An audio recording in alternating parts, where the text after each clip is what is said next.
Hello there, you're watching India versus Fake News. 15 days left for the 2019 general elections, and this morning there was total khalbali in India after the Prime Minister announced he would be making an important announcement. It brought back memories of the day demonetization was announced by the Prime Minister. But what really happened? India went from restlessness to relief as the Prime Minister announced that India had shot down its own satellite in an effort to demonstrate our ability to defend India in space. And thus, India became only the fourth country to have this capability. The United States, Russia and China are also in that same boat. But today, we have two fact checks from this major development. Number one, who really gets the credit for the anti-satellite launch? And number two, very important, is the Prime Minister's announcement a violation of the Model Code of Conduct, since we are just about 15 days away from the elections. To help us with all of this, we have Commodore Uday Bhaskar, Govind Raj Ethiraj, the founder of the fact-checking website Boom, and one that has been hired by Facebook too, and Pallav Bagla, our very own consultant, science news resources and independent journalist and our former science editor. It's great to have you, sir, with us. Okay, let's just get started with what we are talking about. The first fact check that we are doing very clearly, let's start with that. Who gets credit for the anti-satellite launch? And also, number two, the fact check number two is the Prime Minister's announcement of violation of the Model Code of Conduct. So what really happened? The claim one, it actually came when we're talking about Amit Shah. So while some might argue the BJP and Prime Minister Modi appear to be taking at least some of the credit for this move, Amit Shah's tweet seems to imply that it is because of the leadership of the Prime Minister, since he says in this tweet, decisive leadership leads to a stronger nation. All right. But Ahmed Patel, senior Congress leader, implied it was the Congress and Dr. Manmohan Singh who should get the credit when he said the UPA government had initiated the ASAT program, which has reached fruition today. I congratulate our space scientists and the visionary leadership of Dr. Manmohan Singh. Now, West Bengal CM Mamata Banerjee perhaps went one step further, and we'll take what we're saying is our fact check out here with this tweet, alleged that the announcement was a violation of the Model Code of Conduct. But is that fake news? Is she basically guilty of spreading fake news? Now, this is something we need to discuss. But Finance Minister Arun Jaitley, he seemed to suggest two things. Number one, that this is a continued program and it has been ongoing for some time now. So all the UPA, NDA and the scientists perhaps deserve the credit. Is he saying that? And number two, that this is not a violation of the Code of Conduct, as Mamata Banerjee claims, because matters of national security continue even during election season. The question is about the timing and the return to the narrative of the apparent political plank of national security in the times of Pulwama. This whole issue of Election Commission is concerned, which they have raised, I wish to say something. India's nuclear program is a continuing program. It's not a new program. And therefore, it's a continuing program, and it can't be put to a halt because it doesn't suit the West Bengal Chief Minister or any other political leader. All right, now we have all our guests with us. Pallav Bagla, I want to start with you. You've just done an interview with a man who was on this journey from the start. Could you help us answer these two questions we're asking? Fact check number one, who gets credit for this? And fact check number two, is this a violation of Model Code of Conduct? Okay, I won't ask you this. I'll ask you just about the first one, about who really gets the credit for this, Pallav.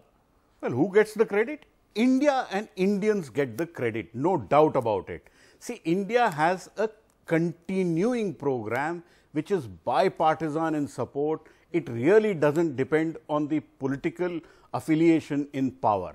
India conducted in 2005 the first interceptor missile test, and then in 2012 the Agni 5 test, and since then, and probably even before a little 2005, we have had the building blocks. So it's a continuing program. The support is not dependent on political parties. What depends is when they get the green signal to showcase this particular capability. In 1974, Indira Gandhi showcased India's peaceful nuclear explosion. In 1998, Prime Minister Atal Bihari Vajpayee had the resolve to declare India as a nuclear weapon state with the Pokhran underground nuclear tests. And in 2019, I think Prime Minister Narendra Modi, who I have repeatedly called a space buff, has shown his resolve that India can take forward and Okay, show to sir, the world that we have the anti-satellite weapon test You're giving us background right now. I just want to ask you one or two questions and you just give as short answers as possible. Number one, did the UPA under Dr. Manmohan Singh also want to do this test and give the go-ahead to do this test? Well, the building blocks were there. They probably never gave a go-ahead for this test. The then Director General of DRDO, Dr. Saraswat, confirmed to me that in 2012 they had made a presentation to the National Security Advisor and they never got a go-ahead to do the final test. It would have taken 2 years for them to do it. Okay, interesting. That is an interesting development. Okay, I want to go to Uday Bhaskar out here. Uday Bhaskar, sir, I think we have to be very clear about trying to understand how this is appearing right now with 15 days left for the elections. And that's the question we're asking. It is appearing to many, arguably, that the credit for this is going to Prime Minister Modi and the current BJP government. What I want to ask you is, in your understanding, who should the credit go to? And if it is going to Prime Minister Modi, is it correct?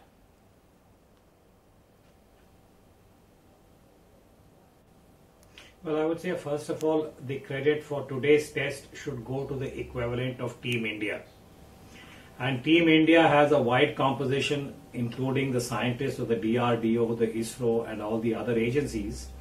And at the very top, it is led by the Prime Minister.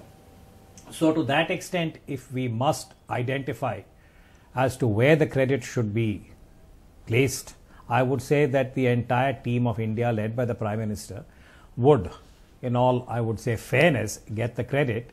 And this is very similar to what happened in 1998 May when Mr. Vajpayee carried out the nuclear test, because the whole country acknowledges that the nuclear test and the preparation goes back to Rajiv Gandhi's Prime Ministership, down to Mr. Narasimha Rao, and finally Mr. Vajpayee. But even at that time, if you remember, there was a certain amount of reticence that successive governments actually deserve the credit, and it shouldn't just go to one particular party or government.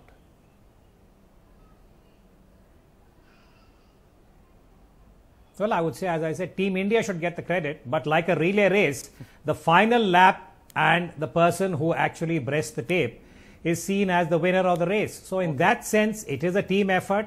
And I hope this doesn't become a political football. That would be very unfortunate. It's already because become that. India's strategic capabilities should be accorded the sanctity that they deserve. It's a great pity, I think, that this is becoming a political football. All right. Govind, I have a number of questions for you. The first question is, and perhaps this is difficult to assimilate, but I want to bring up something that we're already seeing online, which is reflecting pictures of the Prime Minister with this particular information on Facebook, and that is quite significant. In that context, as you and your team look and basically see what's happening online on all platforms, you try to determine what is fact and what is fiction, and also what is apparent and misleading and what is misinformation and disinformation. In this situation, it appears, is it appearing to you that from all that's happening online, it looks like the credit is going to one man or one party?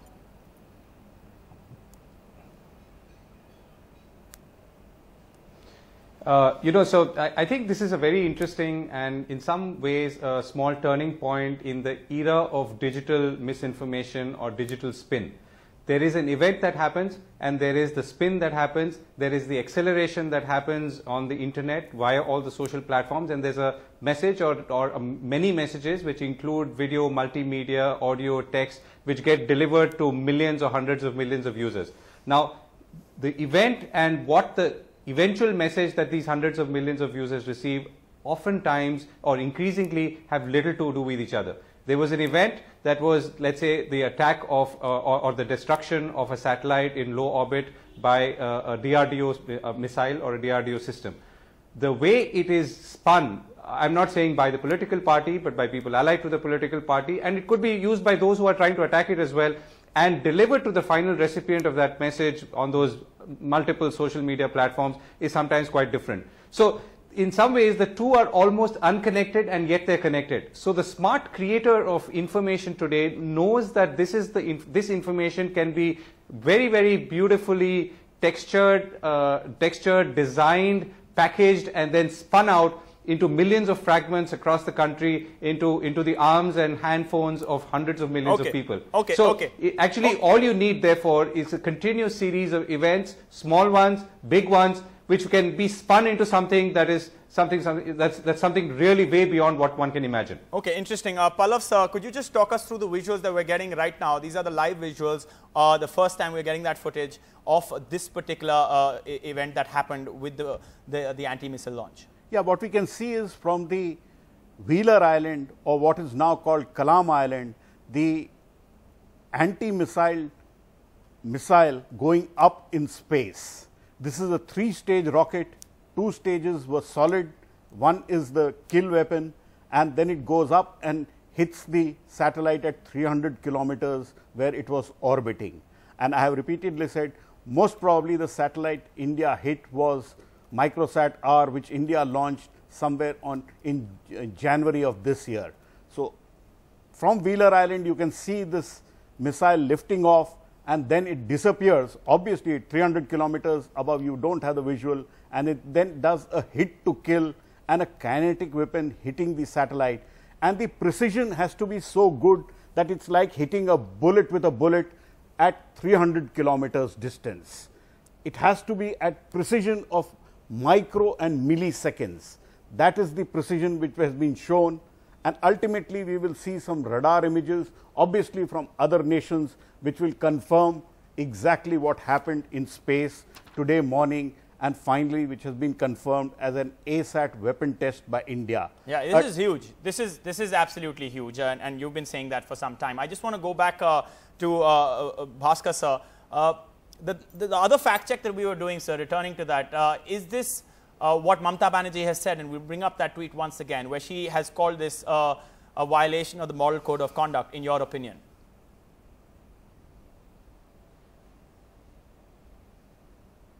No, I would say that as far as the moral code of conduct for the election is concerned, it does not cover national security compulsions and initiatives. And this is a point that has been made in the past, that it would not be desirable to link any aspect of national security in terms of acquisition of either inventory or any capability with the electoral cycle. Because given India's political kind of DNA, you could be in an extended election mode for long periods of time.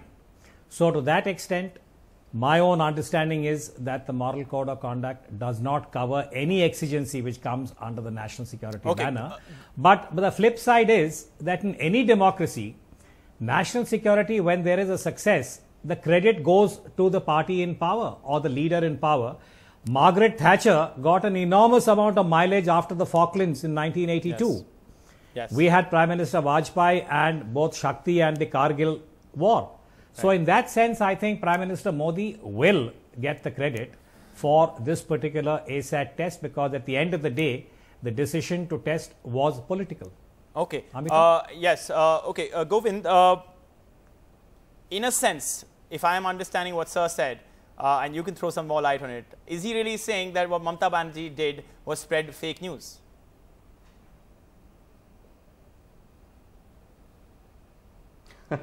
No, I don't think that's fair. You know, I mean, this is political season. We've got elections coming up. The government does something which is obviously so monumental in terms of scale, in terms of, impact, and the way it was built up. We were all waiting for that as an announcement to come, with literally biting nails syndrome. So she has every right to opine that she feels it's not coming under or it's violating. So you're the saying, as an opinion, conduct. it's not fake news? I think what Mr. Bhaskar has said seems to make complete sense. The government.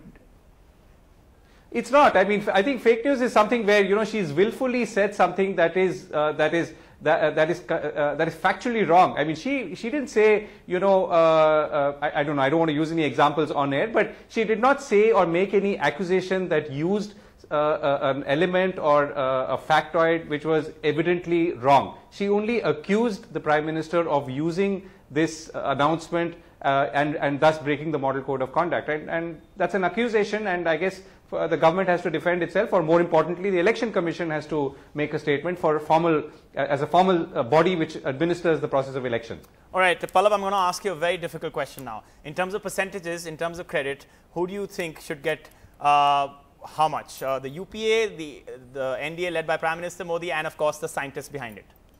I would say for political expediency, both should get equal, because one started the program, one finished the program, and obviously the credit should go to the scientists and engineers at the Defense Research and Development Organization, which made the kill vehicle, and some credit should also go to ISRO, whose satellite was destroyed.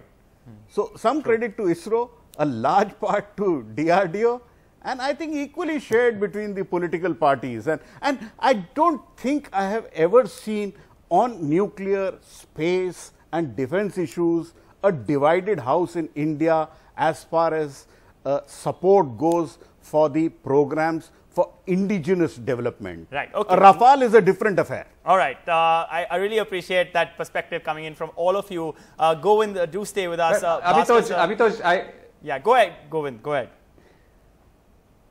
Yeah.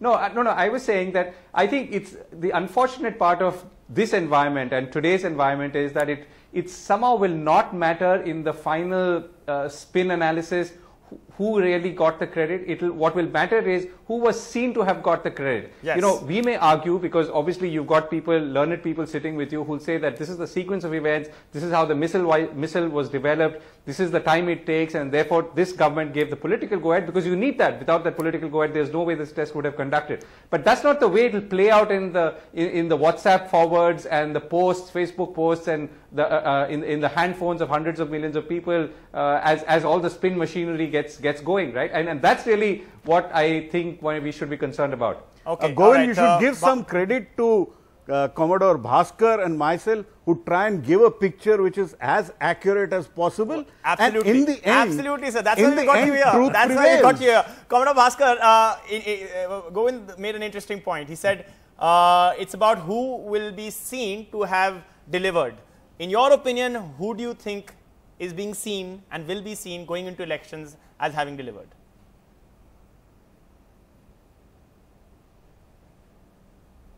Well, I would say whoever has the better capacity for quote-unquote storytelling and shaping the narrative. And who's that? This is the run-up to the election, so I am sure that the major political parties, well, very clearly I think the BJP is going to get as much mileage out of this as is possible. Okay. But that, I would say, is par for the course. I just want to add one point, Amitosh, which is really factual, that regrettably in India, when it comes to a major security issue, for instance, the nuclear test of May 1998, I am afraid we were a divided house, because the BJP was in power at that time, led by Mr. Vajpayee, and there were questions asked at that time by the other opposition political parties about the test and about the prudence of having carried out a nuclear test, which was followed by Pakistan. That's what I meant by saying that the sanctity of India's security should not become the handmaiden of electoral compulsions, and that is the sad reality of India. Okay, thank you so much to all of you for joining us. This was a special show where we're trying to get to the understanding of who gets the credit and is this a violation of the Election Commission, the announcement by the Prime Minister. Thanks so much. Govind, stay with us. We have one more thing to fact check with you. It is something that his own website, Boom, has done, so don't go anywhere. It is an important one. One more fact check coming up right after this break.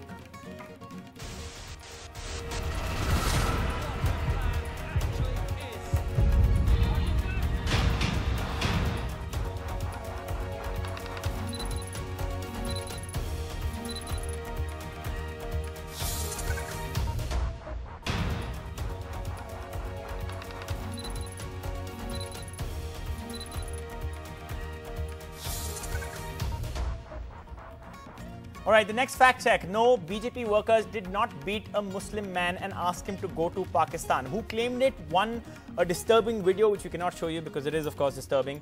It has gangsters brutally assaulting a man, and this video is being shared with a fake caption that members of the BJP are beating Muslims and asking them to go to Pakistan. The video has also been shared from many Facebook pages with the same claim. We'll bring that up for you as we continue talking. Now, fact-checking website Boom called the Haryana police and Sub-Inspector Shamsher of Sector 55 police station in Faridabad, Haryana, and he said to Boom, these men belong to the fracture gang. We were looking for them since a long time. They are notorious for breaking the limbs of their enemies and uploading the videos videos online. He also denied any communal angle, saying there are no political connections of these gang members. The victim was a local, and the claim of him belonging to a particular community is actually false. Later, news agency and other media reporters reported that the members of the gang called Fracture Gang was arrested by the crime branch, and we'll bring up that picture for you. Govind with us for more on this. Govind, the problem is that when this is already done and shared, once again, we find ourselves in a situation where people would believe this.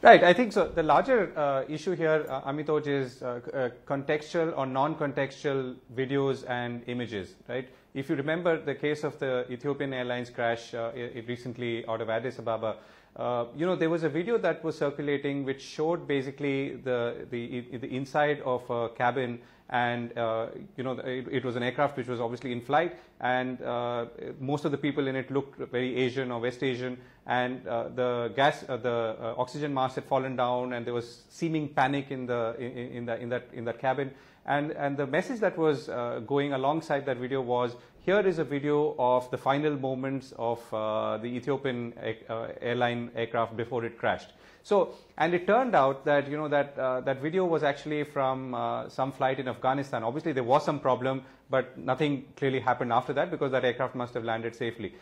But it went viral world over. It was not just in India. So, the larger problem is that increasingly we are seeing the smart spinners use images, use videos which are genuine. All right, okay. Put or slap another context to it and then distribute it virally. All right, Govind, thanks so much. Thanks so much for that. We're just completely out of time. So I appreciate your coming on once again and giving us the reality of what is circulating. We appreciate it once again. You were watching India versus Fake News. Once again, thanks for being with us.